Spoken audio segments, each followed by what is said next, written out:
Shine with Kendall Lanice. Real talk for real people. Let's shine together.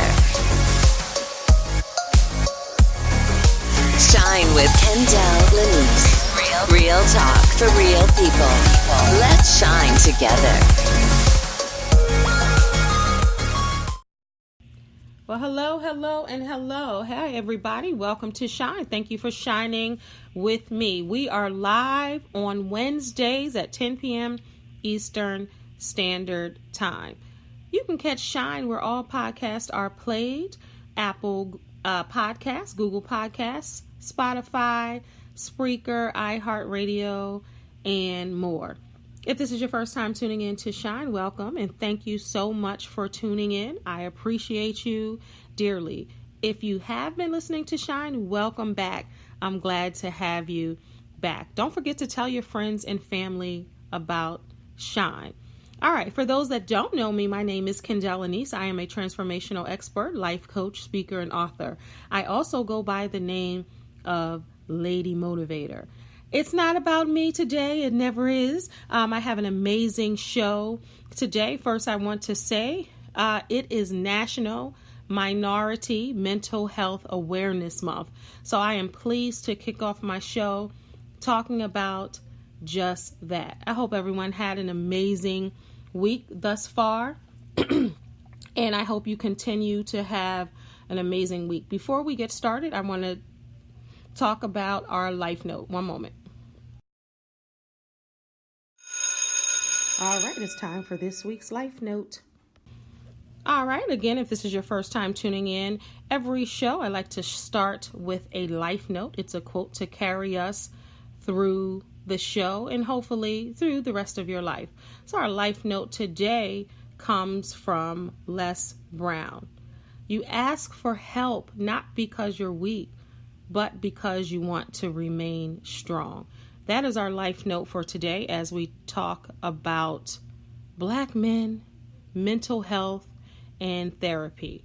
All right, I have an amazing guest who I will introduce shortly, but I just want to run off some statistics to you. So African American, this is all coming from the National Alliance on Mental Health. So African Americans experience more severe forms of mental health due to unmet needs and life's barriers.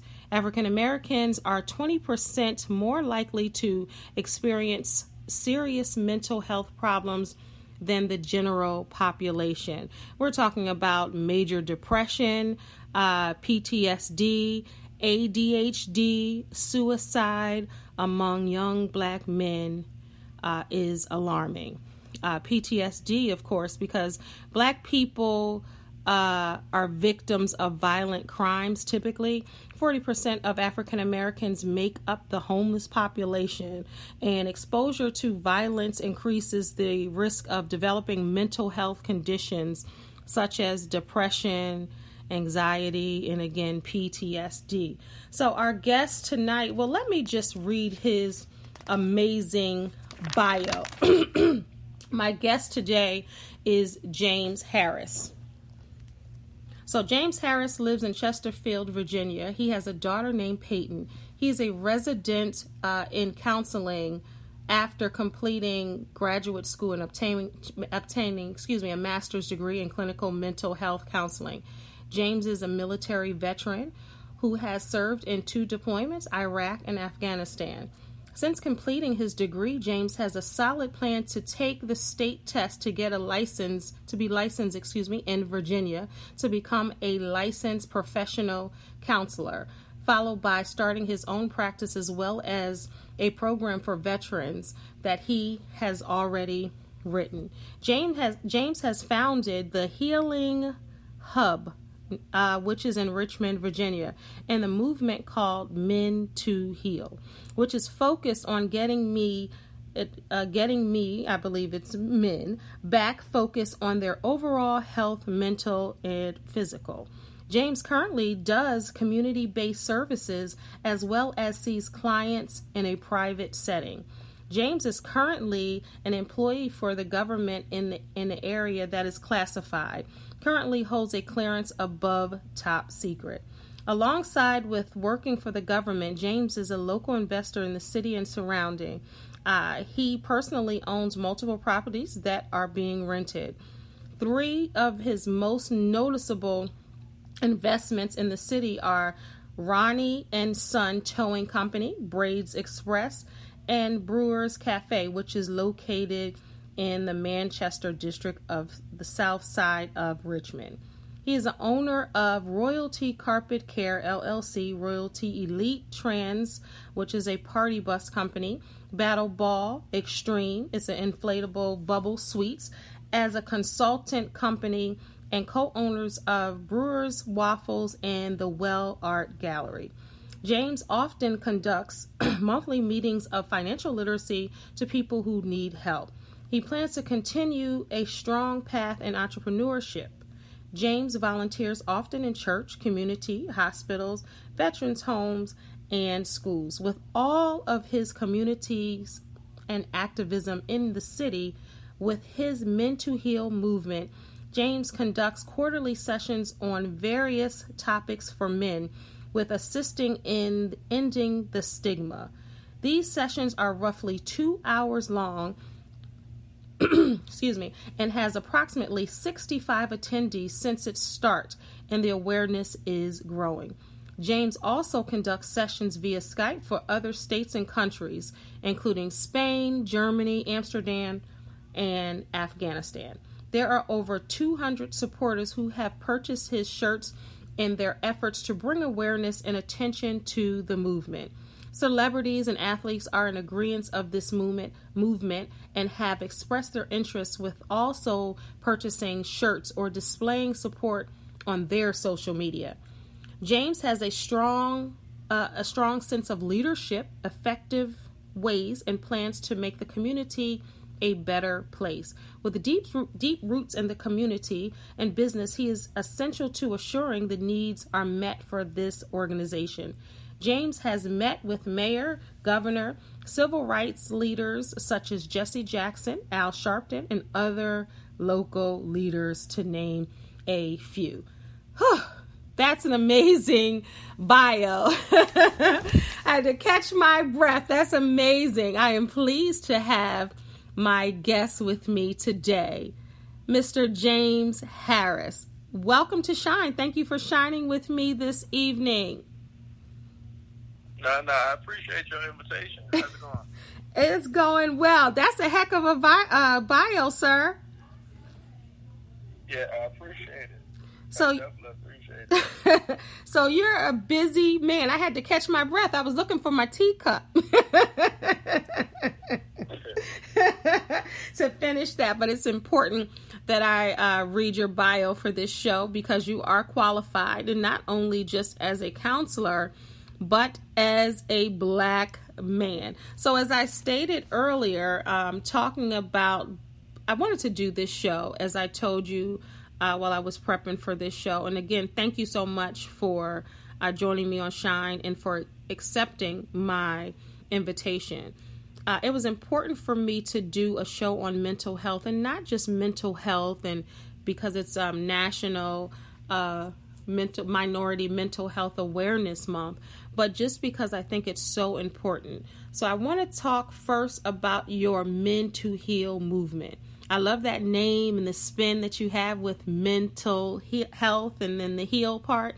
How did this movement come about? And you said celebrities have jumped on board as well as the community. Correct. So the movement came about in like my last year of grad school. We had this project. Like, you probably had a project similar when you was in school. Like, if you got to identify a problem, what would you do to fix it? Mm-hmm.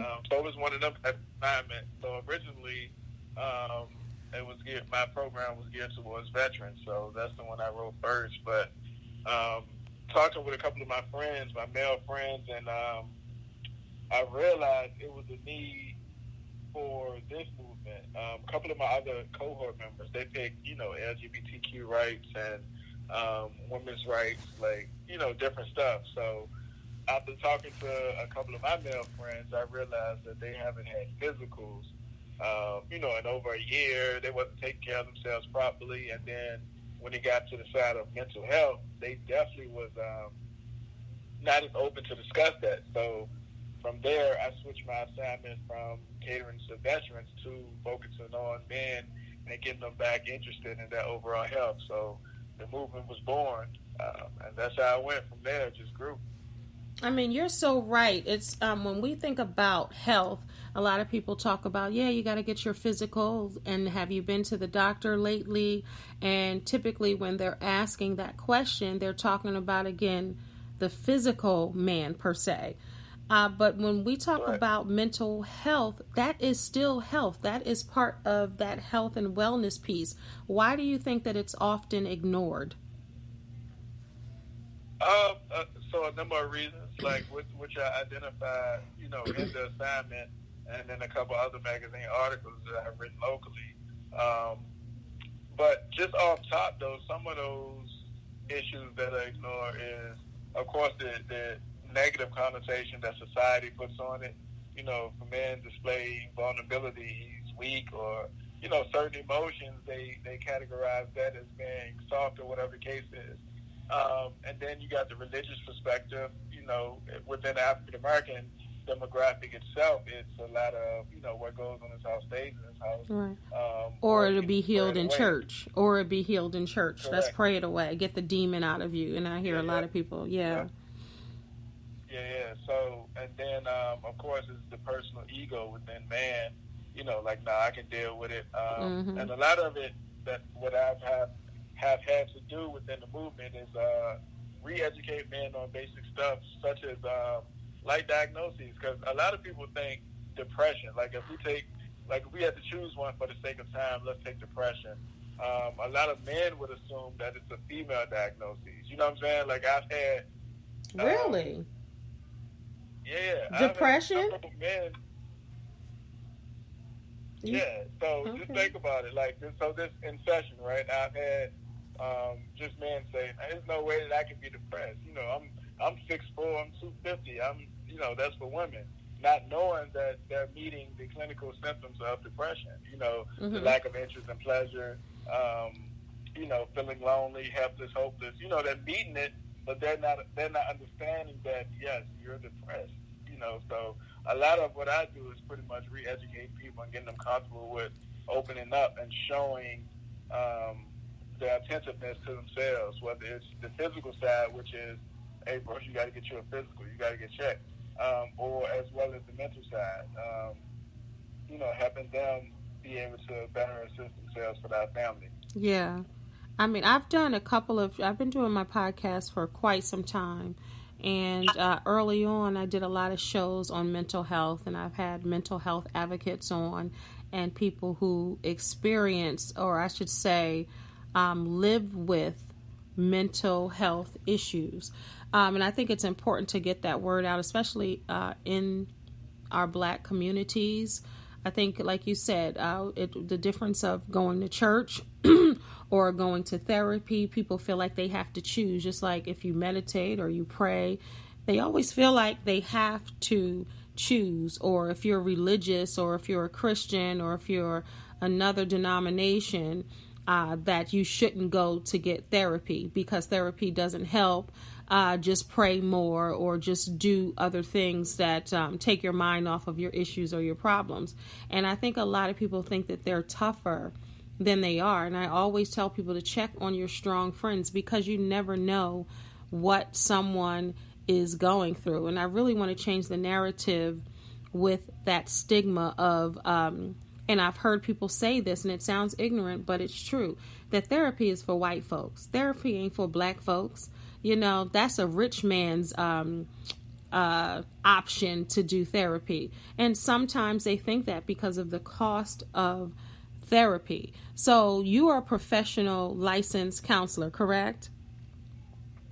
Yeah, correct. Okay. I'm in the field now. Okay. What I tend to do is make it, to provide access and, just be available for people. That's what I was going to ask you. Perfect. In what you just said.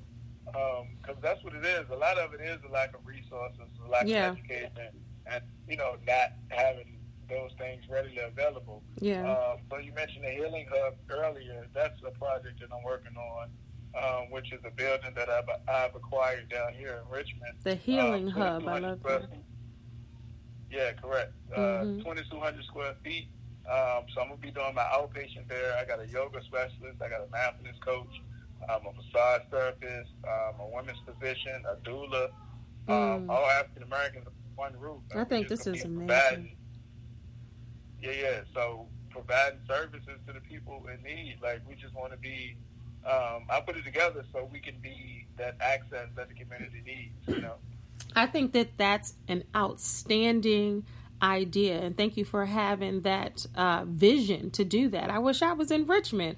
I definitely have to come to Richmond, as I told you prior to this show. Prior to this show, I definitely want to come support that. So with the Mental Heal and the Healing Hub, this is a field of purpose and passion, clearly. Why was it important for you to pursue this particular degree when you went to school? I know we talked about the importance of therapy, but why you? Why did you feel like you could make a difference in this field? A couple different reasons. So I grew up a ward of the state. Mm-hmm.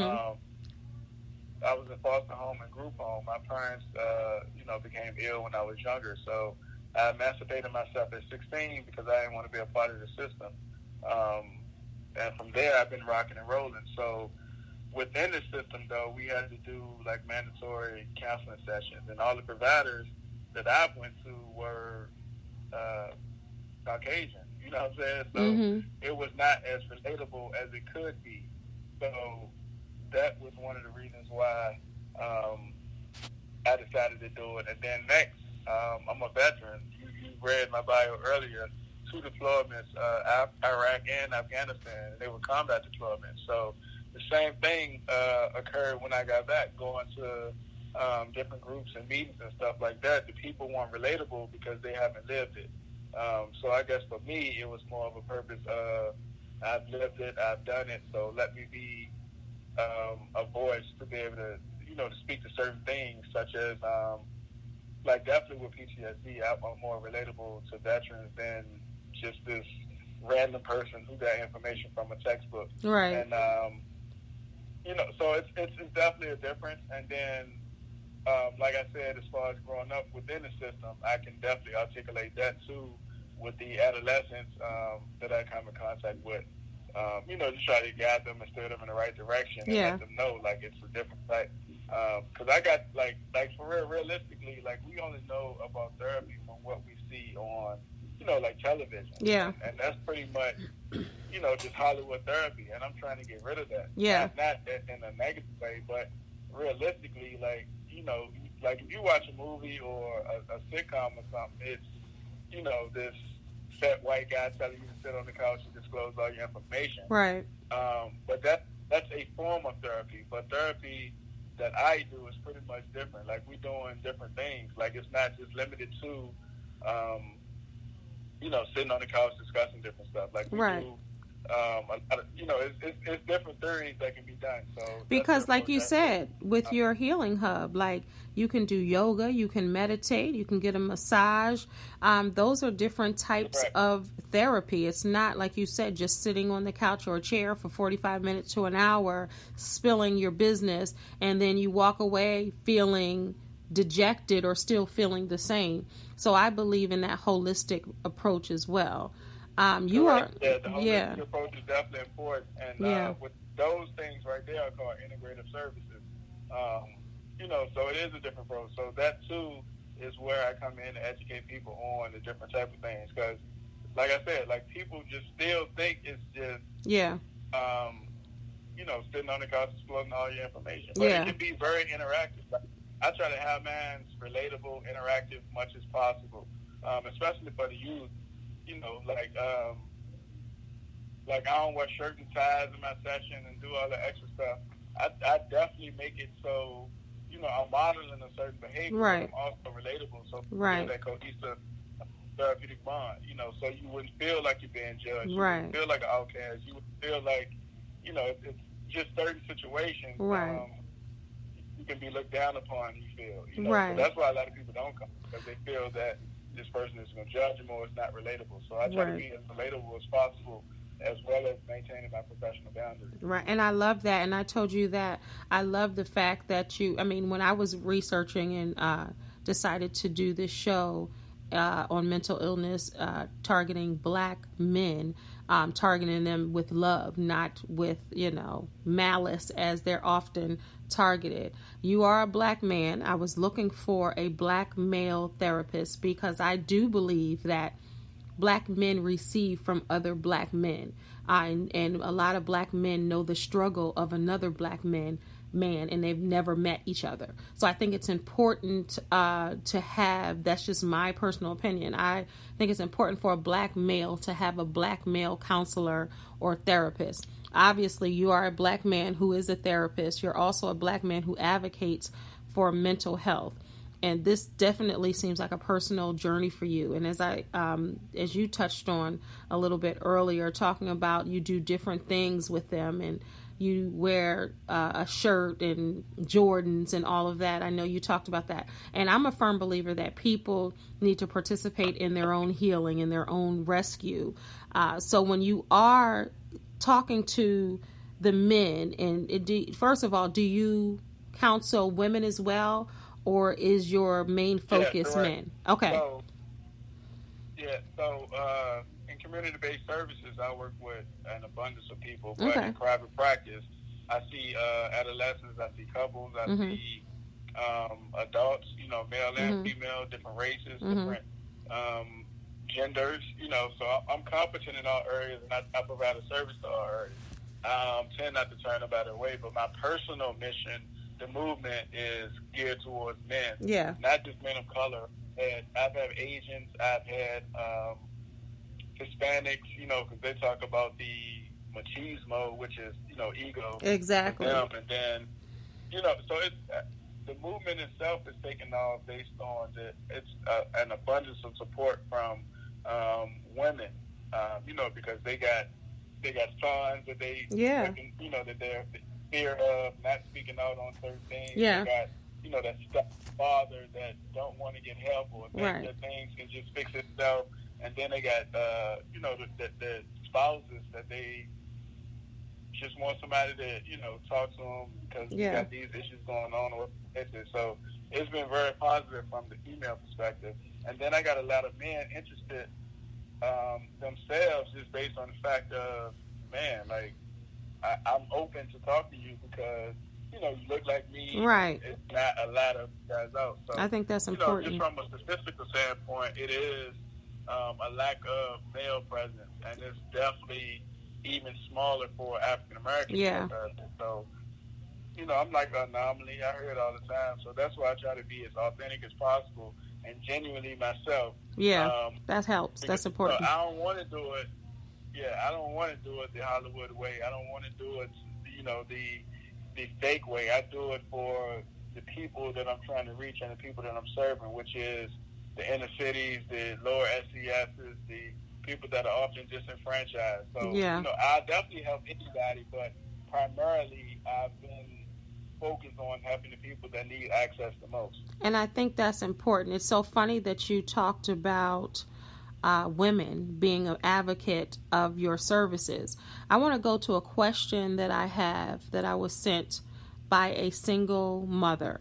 So she says, I'm a single mother of 2 boys, and I am noticing that they always respond to problems with anger and fighting. They currently have a female therapist. Do you think that I should switch them to a male therapist? That's the first question. So do you think, she says her 2 young Black sons are angry and they're fighting, and they have a female therapist currently. Do you think that this young lady should switch them to a male therapist? Well, it depends on that area, and I don't know what the therapist is doing currently, so it would be hard to say. Progress is probably going to be made. Therapy is essentially a time-taking method. It's not going to be an overnight process. But I would say that, men, boys, males tend to lead with aggression when they can't articulate or express themselves in a proper manner. Right. So it could just be a disconnect in them trying to communicate but don't know how to communicate. So I would say for right now, continue with that therapist, give it time and see if things change. If they don't change within a couple more sessions, then she can look at other resources or actually be referred. But I wouldn't rush that decision. It's definitely going to take time for them to work things out, and especially, I mean, if they're in the session not participating or not, going with the session, then yes, I would say switch to a male and see if that helps. But if they're in the session trying to engage and trying to work through some things, then let the process be the process, because it's not going to happen ASAP. Okay. So her question goes a little further. She says also neither of their fathers are around. Recently, this has been a subject by her oldest child. He was crying on Father's Day. Do you have any advice for her how to deal with the conversations? And she says, do you have any advice for single mothers raising black boys? So that was a two-part. Mothers, black boys. Uh-huh. Which area is she? She's in Maryland. Mm-hmm. Okay, I'm in Virginia, in Richmond, so I don't know the program status up there, but hopefully they have some mentorship programs. They have some, leaders groups for men, churches, or positive male influences that they can start to be around. I know down here we got PAL, which is Police Athletic League. They got different leagues. They got different mentoring groups and stuff like that. So hopefully they have that up there. And as far as the son asking about his father, that's important. So either way, he would need some type of mentorship group. But she should be as transparent as possible so that wouldn't turn into resentment. So I would say talk to him much as possible and let him know the dynamics of that relationship. Try to repair the relationship if they can, not get in the way of them having a relationship if he's around, if he's not around. But that'll be something that has to come, It's going to be a tough call, just based on the, Okay, so I have two more questions. Are there any books that I can read on raising black boys? That's the first question. And then the other question is pointers on how to get boys to understand expression, emotions is not weak. That's a good one.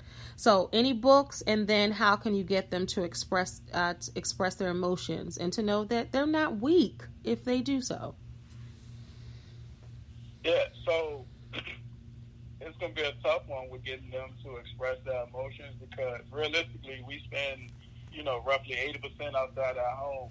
Those influences are way greater than what we have at home. Like, the kids at school, parents at work, whatever the case is, that's 8 to 10 hours.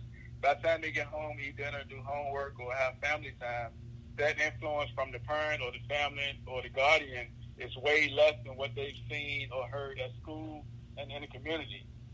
So that weakness will still be there until, that family member, that mother, that father, that uncle or aunt, change that narrative as much as possible. And as far as books, that's going to be a tough one too.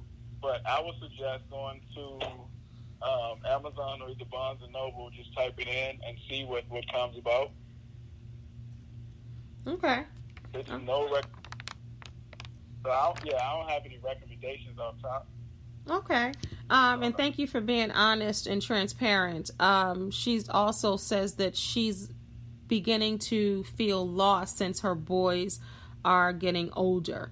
And I do believe that it's interesting when you have a single mother and you're raising boys, black boys. I mean, there's a lot stacked up against them. And I always say that a mother, even though a mother has double duties as a mother, but it's difficult for a mother to be a father, even though you're that solo parent trying to give that child all they need. So I definitely agree with you. Mentorship is important. having male figures around your sons, that's important. Male figures that you can trust, male figures that you know are leading a good life and they have a good spiritual base, good moral concept of morals and values and all of that. I think it's important to be careful who mentors your sons too. And every mentor doesn't work for every boy. So you have to find one that they gel with, and you have to find one that's lacking something that they may need. And that, of course, is a father or learning how to express emotions. Because unfortunately and sadly, young boys who are showing, difficulty expressing emotions turn out to be grown men who have difficulty expressing and showing emotions. And then they become someone's husband or boyfriend one day. And I think the issues keep going in circle and circle and circle. So let's talk to the men, James. Let's talk to the men out there, and particularly the black men who have difficulty expressing emotion. What would you tell them? Or what advice would you give them? Having difficulty. Mm-hmm. So again, it goes back to where they are, because again, it can be viewed as weakness. It can be viewed as something that they wasn't taught early on. And then, like you said, just mentioned, it can be linked. It can carry over to the marriage, to the working environment, to the workplace, and all that stuff. So, what I do is, again, try to re-educate, let them know that it's okay to express themselves, be vulnerable, and show a certain light. I have a 7-year-old daughter, so I ensure that I display certain things to her, so she'll know, like, oh, my dad got me regardless. Mm-hmm. Certain things I do is to be free with myself. I know who I am, so it starts with acceptance. They got to accept themselves for who they are and not worry about being judged by the outside views, whether that's their peers or whatever the case is. Because, as soon as they display a certain thing, they might get the backlash like, oh, you soft, you got weak, or whatever the case is. So if they can accept who they are and not worry about the outside opinions, then that'll be just fine. So it's really about self-acceptance, self-awareness, being able to be free to express your feelings and emotions, and really giving permission, because I believe some people just need permission to express their feelings and emotions and not be judged for it. I honestly believe that. And with that, though, with the lack of expression emotions in a healthy way, the research would suggest that men tend to be more aggressive physically, and then they act out, being promiscuous or substance use or violence or whatever the case is. So, or, just reckless behavior, like driving motorcycles fast or arguments and stuff like that. So if they are not expressing themselves in a healthy light, it'll come out in form of aggression and, not so much as healthy behavior to their spouse, their children, probably even coworkers. It can look like aggression. So it's definitely important to, get ahead of those things, especially at a young age or coming up as early as possible. Or if you are of a certain age, 30 plus or whatever the case is, be confident within yourself and understand where you are so you can change that behavior. Right. And as we talked earlier, healthcare is an issue for many areas in this country, and the reluctance and inability to access mental health services is high. Only about 1/4 of African Americans seek health care, mental health care, compared to 40% whites. Here are some of the reasons why. Distrust and misdiagnosis. Historically, African Americans have been and continue to be negatively affected by the discrimination in the healthcare system. Misdiagnosis, inadequate treatment, and lack of cultural competence by health professionals cause distrust and prevent many African Americans from seeking or staying in treatment. Also, we know about the socioeconomic factors that play a part. In the U.S. Census in 2012, 19% of African Americans have no form of health insurance. The Affordable Health Care Act is making it easier, but it's still difficult for people to seek health care. So I know what you're doing in Richmond. Everybody can't get to Richmond. And I mean, I think your program is phenomenal. I think your concept, that whole vision is phenomenal. If you're so welcome. What do the people do if they don't have health care? What do they do? And is there anything out there? I know there are clinics and there are different organizations in each city, but what advice would you give? Like, what are some of the signs that somebody may need to get professional help? So first they got to be willing to accept that they have an issue. That's with anything. So, a lot of times parents and spouses will come and say, hey, my husband or son needs to talk to somebody. All right, do your son or your husband want help? Because if not, we're just going to be sitting there looking at each other. But what are some of the signs so they know? Because they might not know that they need help. Somebody else might recognize signs and Google it real quick or go to WebMD and say, yeah, you're suffering from anxiety or you have PTSD. Like, what are some of the signs if someone is feeling, because, a lot of people say, oh, they're just feeling sad, but it's really depression. So, like, what are some of the things that they can look for? So, yeah. So some of the signs of depression. Depression, anxiety, all of that. Okay, so depression, we can look for what we look for when we doing diagnoses is like your change in sleeping patterns, your appetite up and down, lack of concentration, lack of energy. You don't have pretty much interest in pleasure activities that you usually do. You feeling hopeless. You got guilt, change in your movement, which is your activity. And a lot of people don't know that with depression and a couple other symptoms, like you can start getting physical issues such as heart disease and aches and pains and stuff like that. And also suicidal thoughts. So if that person is displaying like thoughts of being lonely, and then it increases to them wanting to hurt themselves, then yeah, we will consider that like, yo, you're depressed based on all those things. Yeah. But the main thing, like, that people around them or themselves can identify is like, I'm not sleeping the way I used to. I'm waking up in the middle of the night. I'm tossing, I'm turning. Throughout the day, I can't concentrate. My appetite has been poor. I'm lonely. My coworkers saying I'm not talking like I used to. I'm not talking to my partner or my kids. I'm just sitting there. Like a lot of people feel worthless, helpless, pretty much. So those are some of the things that you can look for in depression and anxiety.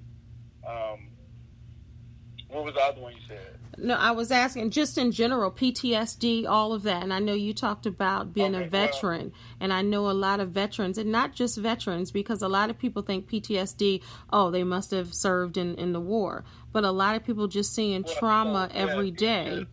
Yeah.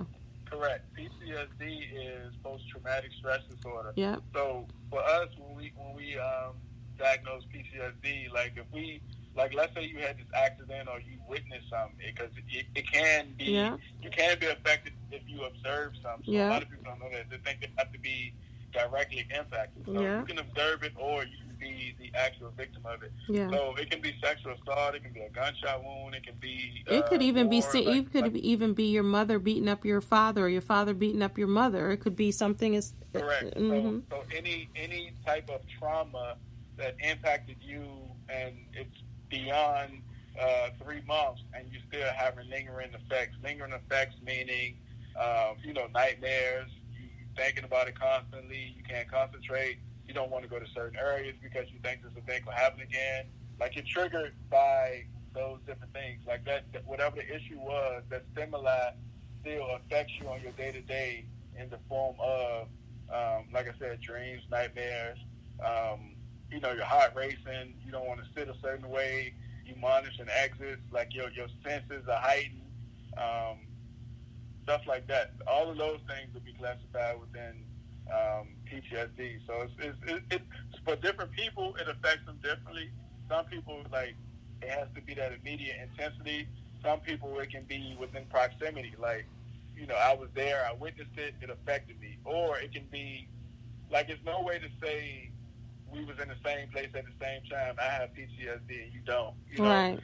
So a lot of people don't understand. Like, even when I was on my deployment, like, we went outside the wire, which is like in actual Iraq and Afghanistan. Mm-hmm. We was out there, but it was people that didn't leave, you know, still said they had PTSD. It was no way for us as soldiers to say, "Nah, you don't have it. You didn't see what we see. You didn't fire your weapon. Right. You didn't do X, Y, Z." That doesn't mean they don't have PTSD. Right. That's right. But the ignorance of it, people would assume, like, "Well, I was out there and nothing's wrong with me. Yeah. You was here. How do you have it?" So, yeah. You know, all of that plays a part. Yeah. So you just got to understand that it affects different people differently. Yeah. We all got a different tolerance for different things. That's right. Our time's gone so fast. We got about 4 minutes left. We're going to have to do a part 2 another day. Are you with that? You up for that? Yeah. No, that's okay. Cool. And, so I just want to read. Go ahead. Go ahead. No, I just wanted to read this statistic. The death rate from suicide for African American men was more than 4 times greater than for African American women in 2014. So there are a lot of black men out there suffering. In about 30 seconds, what should they do? If they can't get to you, if they can't get to a therapy session, what do you think that they should do before they even get there? The man or the woman? The man. So a lot of people think suicide would just immediately end their problems and take things away. But it's also selfish because you got people still caring about you here that have to live with the aftermath of your decision. So I would say definitely figure out an alternative to what you're planning to do. Definitely talk to somebody, call some numbers. It's definitely a suicide hotline. Mm-hmm. I will give you that information so you can post since we got like short on time. But you got suicide hotlines you can call to. You're in Maryland, so it's hard for me to, give you certain numbers because we're down here. But I'll send you all the information so you can post it. But pretty much they can research like within that area. They got and the National Suicide Prevention Lifeline is 1-800-273-8255. I just wanted to make that sure I put that out there. Yeah.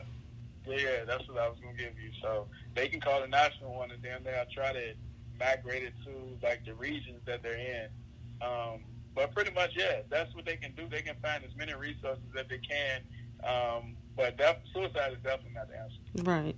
I thank you so much, James. We don't have any more time, but I do have enough time for you to tell everyone how they can get in touch with you and your social media handles.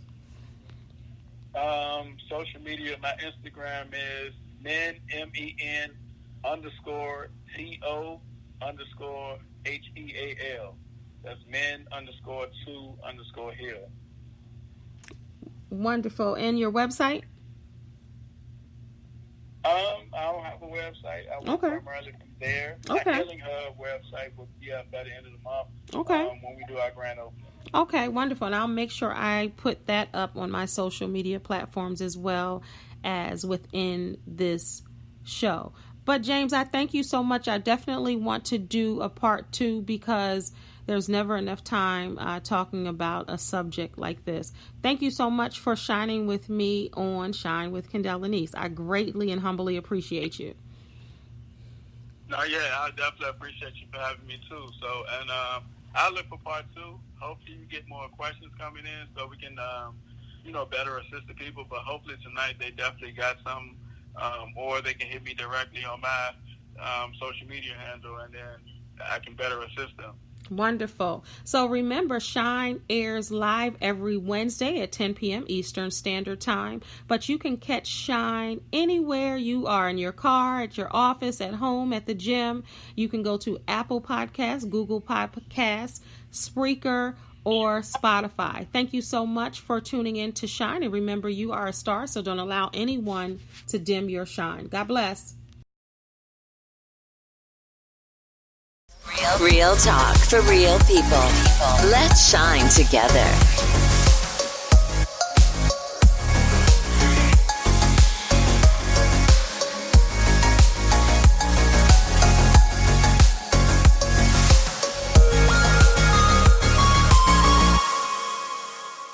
Shine with Kendall Lanice.